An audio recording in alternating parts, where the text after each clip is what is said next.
Hey, what's up everybody? Welcome back to the Rules of Engagement. We're now in a question and answer period.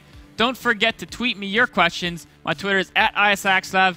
Send them to me any time of the day, any day of the week, and I'll answer them at the end of each of these shows. So there's a little Q&A period at the end. Save for questions. So first question of today is going to be from Adam Contini. Zerg are the worst race, right? Yep. That they are. Alright, next question. From Augustus. How to win mech versus mech? This is a more intricate question than the last one. So, mech versus mech is really cool. And we're talking about mostly it's going to be Siege Tank Hellion, stuff like that. You can invest in Vikings, Banshees, etc. So, it's a lot about holding ground. Mech versus mech, you want to try to expand as fast as you can, but you don't want to give up too much ground because it's very hard to break tank lines. So, one of the goals of mech versus mech, there's two ways to play it.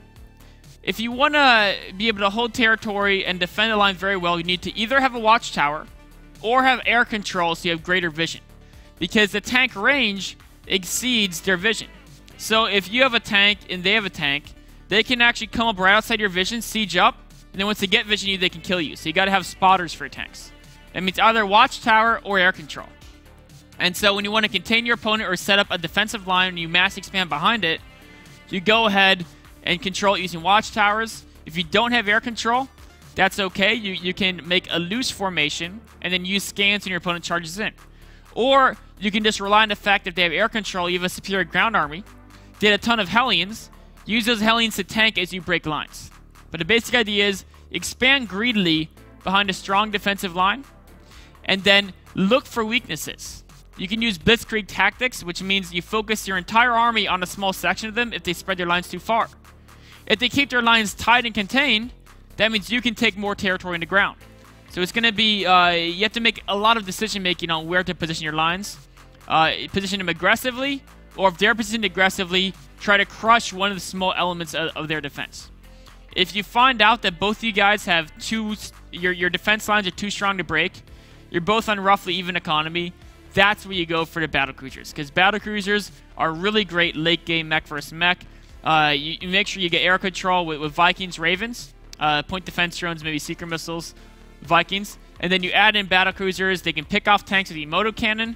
And of course, they just actually kind of crush everything except for Vikings. So, make good tank lines and then progress the battle cruisers slowly once you have great economy behind it. Let's move on to the next question. It's going to be from Infernal. This is more of a psychological question. What should I do to not let frustration ruin my progress and not get stuck on a skill level? So, frustration comes from mostly from making mistakes, right? It can be from losing games, but also it can just be even when you make mistakes. I mean, you've seen a lot of pro gamers will win a game and they'll be frustrated afterwards because they feel they made too many mistakes, that they're basically disappointed themselves. And so the best way to cure that frustration is to have a mini goal in mind that you want to improve upon. Because then, as long as you're kind of working on a mini goal, there's so many things in Starcraft 2, right? They are always going to be making mistakes that are going to be disappointing you, unless you say, I'm just going to focus on this specific thing, and then as long as I'm focused on this, I'll improve in this aspect, and I won't care about the rest, so it won't frustrate me that I'm making these mistakes and losing the games in that way. That's one great approach to it. Of course, another thing to do is just find ways to de-stress yourself. If you find yourself getting stressed out, go ahead and take a little jog, get some exercise, do some calisthenics, some push-ups between each game. Even a few minutes break, right? Think about your average game like 15 minutes. Take 3 minutes between each game to de-stress yourself, and you won't let that frustration pile up and pile up and pile up. That can help a lot as well. So one of those two techniques I would highly recommend. Go try them out for yourself and see which one you prefer. Thank you guys for watching Rules of Engagement. This has been the Developing Fundamentals episode. Please tune in tomorrow at 5 p.m. We're going to have a Heart of the Swarm exhibition match. That's going to be a free-for-all with a lot of pro gamers involved. It's going to be really fun. Casted by Axel and myself. Followed by 7 p.m. It's going to be Mechanic to the Bazaar. It's going to be a Heart of the Swarm edition. There's some really, really cool I don't even know if they'll be bizarre in the future, but right now everything's bizarre to me in Heart of the Swarm. Some really cool strategies I want to share with you guys tomorrow at 7, so tune in for that tomorrow at 7. Rules of the Mechanics of the Bazaar on Rules of Engagement. See you guys tomorrow.